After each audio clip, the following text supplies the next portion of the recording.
All right, folks, so I'm re-recording the particular video about removing the board and the connector. It occurred to me when watching it that it was just too much of it was just out of focus, where it was focusing on my hands rather than the actual cabling.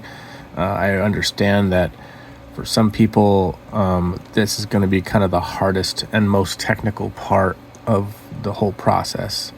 So I wanted to shoot it again, see if I can do a better job of, and kind of slow down a little bit with it, and see if I can do a better job of hoping to relay a little bit of confidence in that you can do this. It is quite simple to do, as long as you kind of follow some basic steps. Make sure you have the right tools and things like that. So, and I didn't go over the tools that I use last time either. So one of the things that a good solder really does go a long way. I prefer the Kester 44 in this particular size. I experimented for quite some time before landing on this particular solder. Been using it now for a really long time, so I'm kind of a fan of the Kester solder. The other solder that I was using before, it's still good solder. This is basically Chip Quick. It's a 6337 solder. It's good solder. It's just not to the same caliber, I believe, as the Kester. And I got a big spool of it for really cheap, so that's kind of what I use. Another tool that you saw me use in the last video was my solder sucker. This helps to really pull off the solder very rapidly. It does a good job of it. It kind of gets clogged a little bit sometimes, so you have to like jam it to make it clear, but it does work. I think I picked this up on Amazon for, I don't even think it was much more than $10, and I bought the more expensive one because it's orange. That's pretty much the reason why I got this one. I'm a kind of an orange nut. So, and then lastly, the desoldering braid that I use is the Gutwick brand. I found that this is the braid is very loose. It tends to do a really good job of grabbing solder and grabbing it very quickly. What I do is, I'll show you here, I just kind of keep the end that gets saturated. I do keep it cut off, and I always cut it at an angle. That allows you to get a nice point on there when you're trying to get in there and do small things. So just a little tip there. But those are basically the tools that I use. Oh, also my soldering iron. I use a very small wedge tip, the chisel tip on there. It is set to 300 degrees Celsius as well. I don't think I mentioned Celsius in the last video, not Fahrenheit.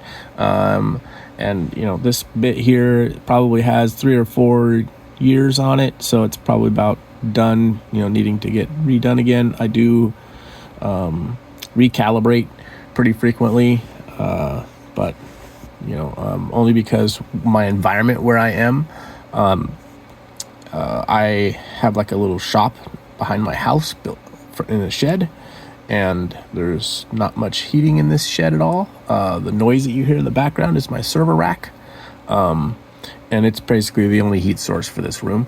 So with the temperature fluctuations and stuff like that, it makes soldering a little bit challenging sometimes, especially trying to solder when it's cold, but it can be done. It is doable.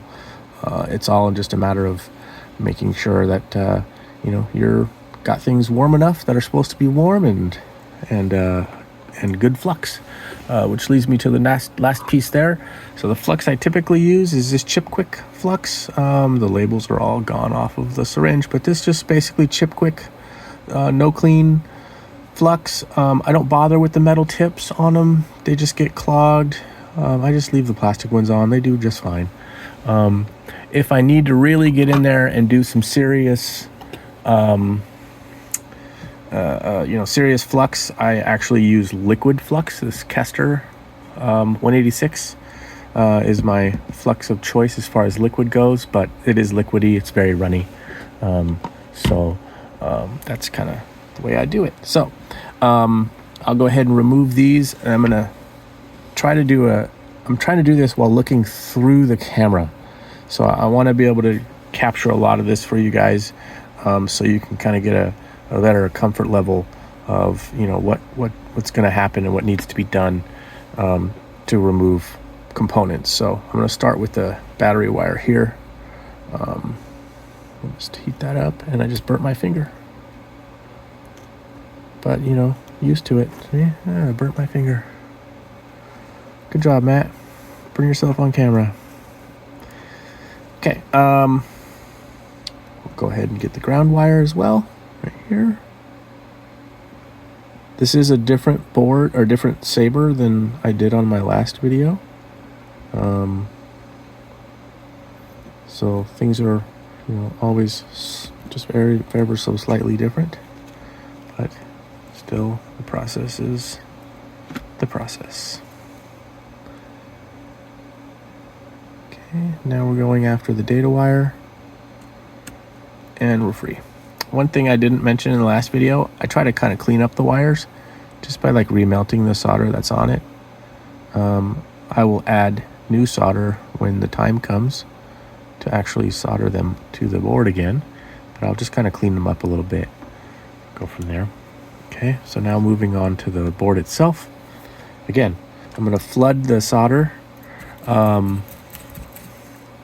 that's on there now, because I believe they use lead-free solder, just judging by how hard it is to get it to melt.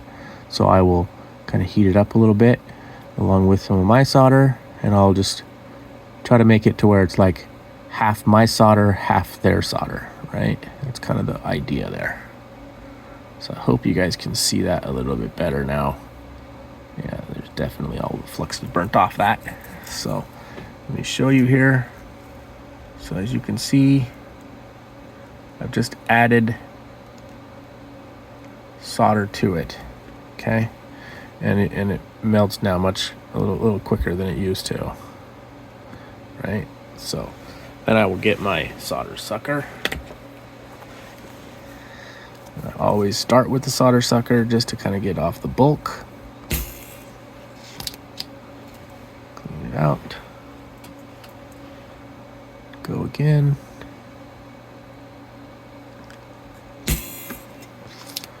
Clean it out. Okay. Of course, it's not going to cooperate. Okay. So now that I've gotten most of that solder off, then I'll hit it with the solder wick. Okay.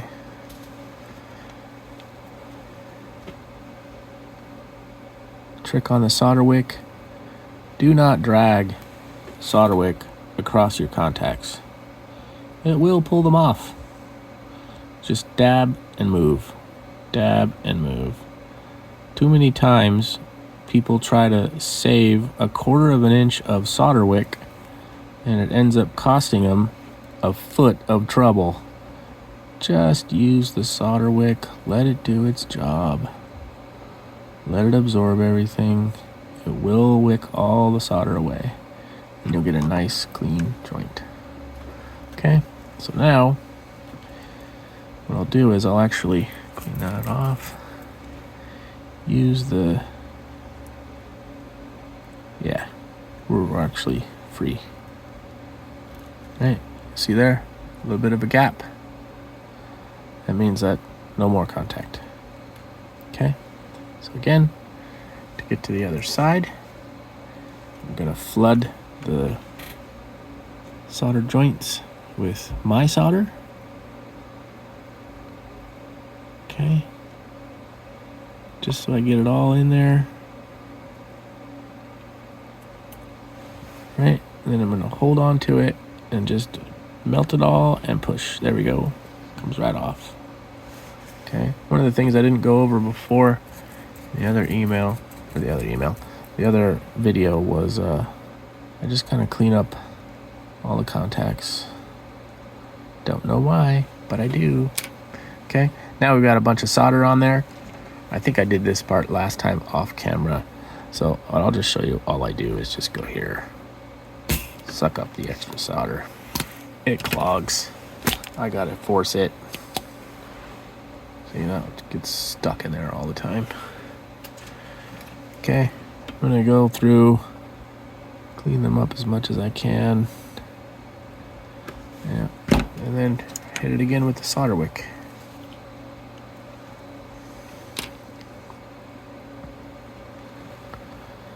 Okay, do that first part, move it, do the second part, move it, and then the very end. Okay, not dragging the solder wick, because you pull one of those pads off, you're done. You can't. There's not really going to be an effective way to fix that. Okay, and we're clean. Right. So that's pretty much it as far as the removal goes. You see there, it's nice and clean. The ends are also clean here. Okay. No extra solder anywhere. No bits and pieces. Okay, I will go through and clean the board up just as I did the last time as well. And I'll be right back.